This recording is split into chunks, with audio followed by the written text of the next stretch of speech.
Assalamualaikum warahmatullahi wabarakatuh. Perkenalkan, nama saya Rasya Razakuria Mayana. NPM saya 2510000279. Saya di sini kelas G. Nah, di sini saya dalam rangka nilai untuk UTS ini, di sini saya akan menjelaskan Pancasila memenuhi dengan judul Pancasila memenuhi ruang digital. Integrasi dan implementasinya bagaimana sih gitu. Nah, di era digital yang serba cepat ini, nilai-nilai luhur Pancasila memiliki peran krusial tentunya dalam membentuk masyarakat yang beradab, berintegritas, dan harmonis.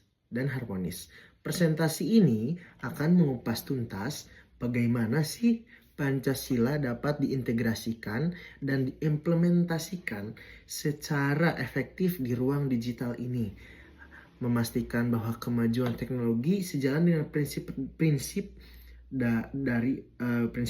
dasar negara Indonesia kita ini atau negara kita ini. Nah, melalui pembahasan yang mendalam, kita mengeksplorasi referensi setiap sila Pancasila dalam konteks digital. Jadi kan perlu banget tentunya apalagi kita di era digital ini kita perlu mengimplementasikan sila-sila Pancasila di dalam kehidupan sehari-hari. Oke. Kemudian kemudian tadi kan kita Pancasila dalam konteks digital mengidentifikasi tantangan dan peluang yang muncul serta merumuskan strategi konkret untuk menciptakan ekosistem digital yang positif dan konstruktif. Mari kita bersama-sama memahami dan mengamalkan Pancasila sebagai fondasi moral, etika, dan berintegrasi di dunia maya. Kemudian kita ke slide selanjutnya. Nah, kemudian di sini mengapa Pancasila ini relevan di era digital ini? Yang pertama, Pancasila sebagai ideologi dasar negara Indonesia.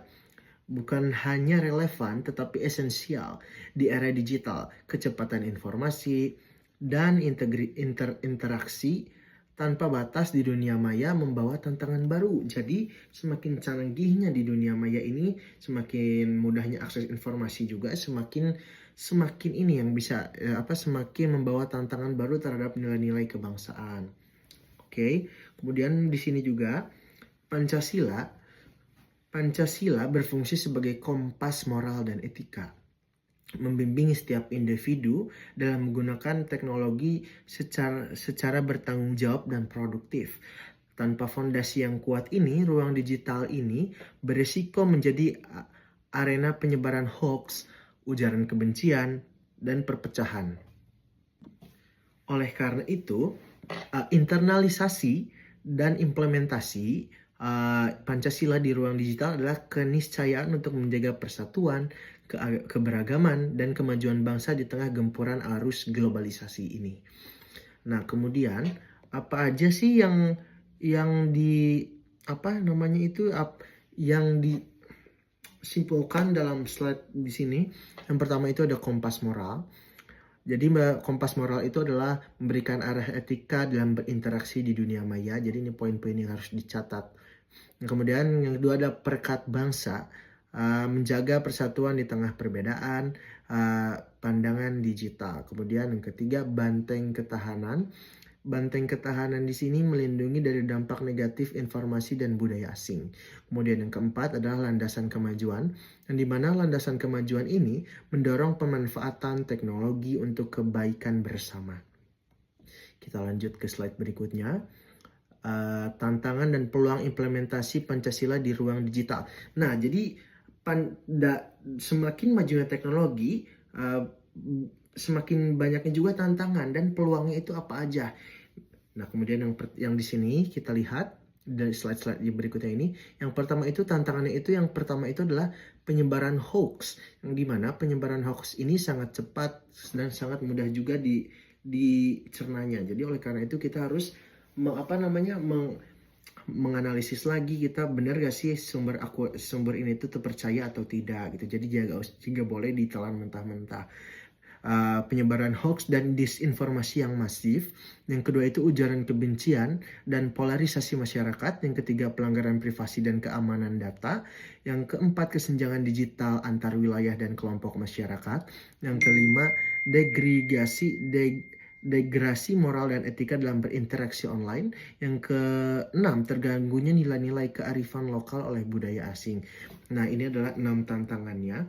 Kemudian di balik tantangan itu sendiri, pasti juga ada peluangnya ya. Jadi peluangnya ini, yang pertama ini kita meningkatkan literasi digital dalam kesadaran Pancasila. Yang kedua itu memperkuat persatuan dan toleransi melalui platform digital. Jadi kita tuh misalnya mengupload atau memviralkan atau memberitahu tentang keberagaman, misalnya kita budaya Sunda atau budaya Minang. Jadi orang-orang yang non Minang maupun non Sunda ini akan tahu betapa keberagaman budaya kita itunya sendiri, teman-teman. Kemudian yang ketiga ini adalah mendorong partisipasi aktif masyarakat dalam pembangunan. Yang kemudian yang keempat mengembangkan inovasi berbasis nilai-nilai Pancasila. Yang kelima ini memperluas akses pendidikan dan informasi yang berkualitas. Yang keenam yang terakhir memproduksikan budaya dan kearifan lokal ke kancah global. Nah, yang pertama yang tadi kita kan mengaksesnya masih ke sesama masyarakat Indonesia. Nah, kita bisa mengakses juga budaya kita ini dengan keberagaman Indonesia kita ini, kita upload di media sosial agar dunia harus tahu bahwa Indonesia ini sangat beragam ke budayanya. Kemudian memahami tantangan dan peluang ini adalah langkah untuk merancang strategi yang efektif dalam mengimplementasikan Pancasila di ruang digital. Kita harus adaptif, inovatif, dan kolaboratif dalam menghadapi dinamika perubahan yang ada. Oke, kemudian yang ini di slide selanjutnya, nilai ketuhanan yang Maha Esa dalam etika digital. Kemudian apa sih itu? Sila pertama Pancasila, kan sila kita itu ketuhanan yang Maha Esa, yang dimana di ini adalah menuntun kita untuk beretika dalam setiap aspek kehidupan, termasuk di ruang digital. Ini berarti menjunjung tinggi nilai-nilai agama dan kepercayaan tentunya, menghormati keyakinan orang lain, serta menghindari konten yang bersifat provokatif atau provokator, atau menista agama.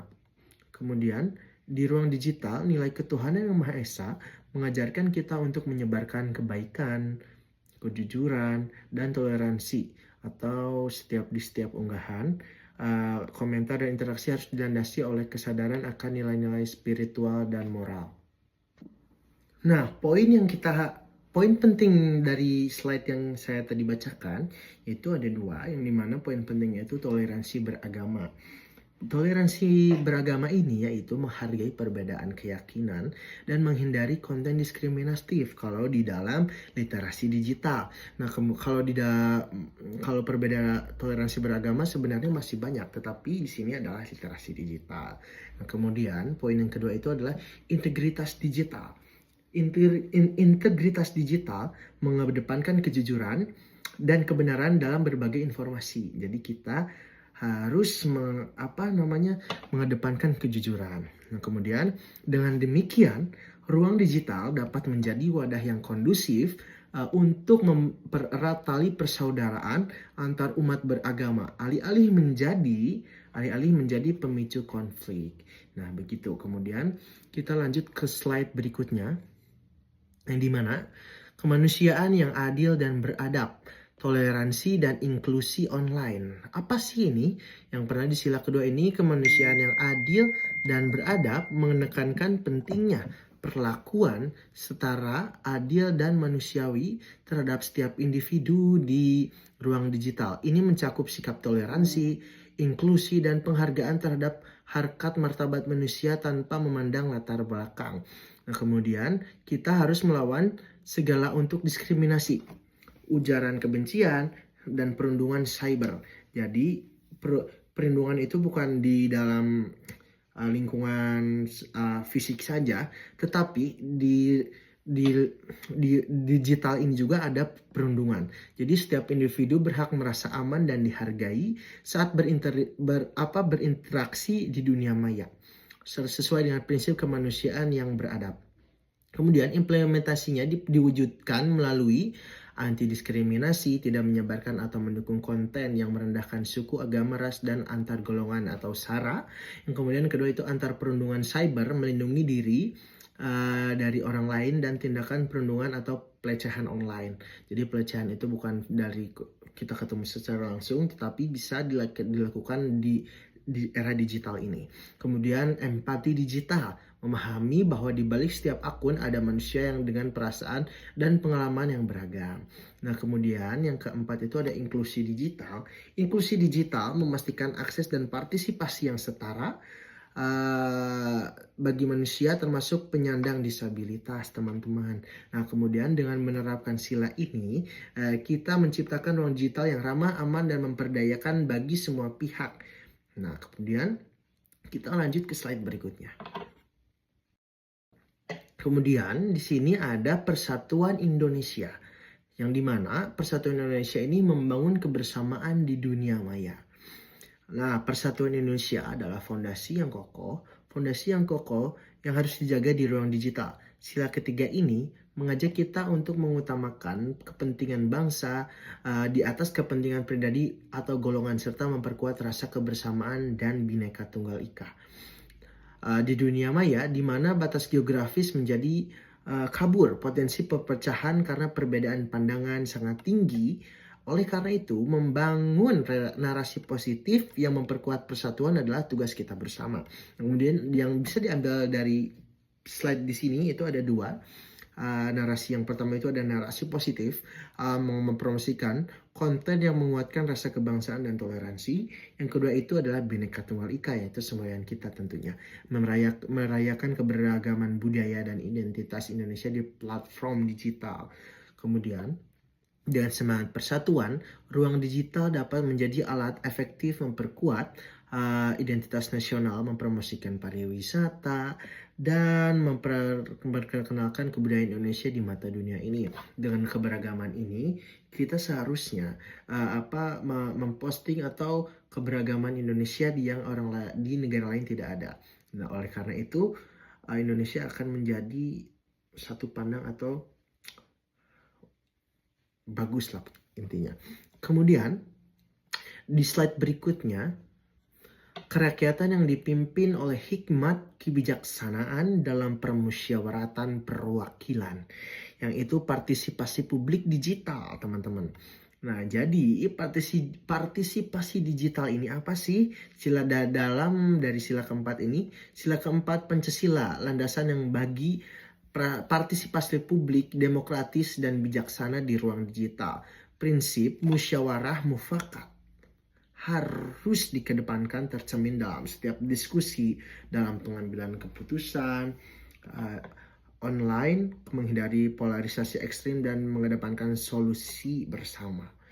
Kemudian, ruang digital menyediakan platform yang sangat kuat bagi masyarakat menyuarakan aspirasi, memberikan masukan, dan berpartisipasi dalam kebijakan publik. Namun, partisipasi ini harus dilandasi oleh hikmat kebijaksanaan dan semangat musyawarah. Nah, poinnya itu ada 3. Yang pertama itu forum diskusi konstruktif atau konstruktif, mendorong adanya ruang diskusi online yang mengedepankan adu gagasan dan bukan adu emosi. Kemudian yang kedua itu penyampaian aspirasi, menggunakan platform digital untuk menyampaikan kritik dan saran secara santun dan berdasarkan data. Kemudian yang ketiga ada e-demokrasi, mendukung implementasi sistem e-voting, e-partisipasi yang transparan dan akuntabel. Kemudian dengan demikian ruang digital dapat menjadi motor penggerak demokrasi yang lebih inklusif dan representatif, di mana suara rakyat benar-benar didengar dan dipertimbangkan. Nah, dengan itu kita harus ruang digital ini menjadi motor kita, teman-teman. Kita di ruang digital ini kita harus bisa juga memakainya dengan baik dan benar gitu. Kemudian di slide terakhir, di keadilan sosial di slide maksudnya sila terakhir, keadilan sosial bagi seluruh rakyat Indonesia. Literasi digital dan akses yang merata. Jadi sila kelima, keadilan sosial bagi seluruh rakyat Indonesia menuntut pemerataan akses dan manfaat dari teknologi digital. Ini berarti memastikan bahwa lapisan masyarakat tanpa kecuali memiliki kesempatan yang sama untuk mengakses, memahami, dan memanfaatkan ruang digital. Kesenjangan digital. Nah, di sini tantangannya itu adalah kesenjangan digital adalah tantangan yang besar harus diatasi untuk mewujudkan keadilan sosial. Upaya pemerataan infrastruktur peningkatan literasi digital dan pengembangan konten yang relevan adalah kuncinya. Nah, oleh karena itu, ada 3 poin juga di sini, yaitu pemerataan akses, memastikan ketersediaan internet yang terjangkau dan berkualitas di seluruh pelosok negeri. Jadi bukan hanya di kota-kota besar saja yang seharusnya ada internet, tetapi di pelosok-pelosok juga harus memiliki internet yang sama. Kemudian yang kedua itu ada literasi digital, memberikan pendidikan dan pelatihan tentang penggunaan internet yang aman, cerdas, dan bertanggung jawab. Kemudian yang ketiga ada pemberdayaan ekonomi, mendorong pemanfaatan platform digital untuk mengembangkan usaha mikro, kecil, dan menengah atau UMKM. Kemudian dengan terwujudnya keadilan sosial di ruang digital ini, setiap warga dapat merasakan manfaat penuh dan kemajuan teknologi dan berpartisipasi aktif dalam pembangunan negara. Jadi masyarakat bagus, pemerintah bagus. Nah, di slide selanjutnya, strategi konkretnya itu gimana? Pendidikan, regulasi, dan partisipasi masyarakat untuk mengimplementasikan Pancasila di ruang digital secara efektif. Diperlukan strategi yang komprehensif dan integrasi melibatkan 3 pilar utama. Ya, pendidikan, regulasi, dan partisipasi masyarakat.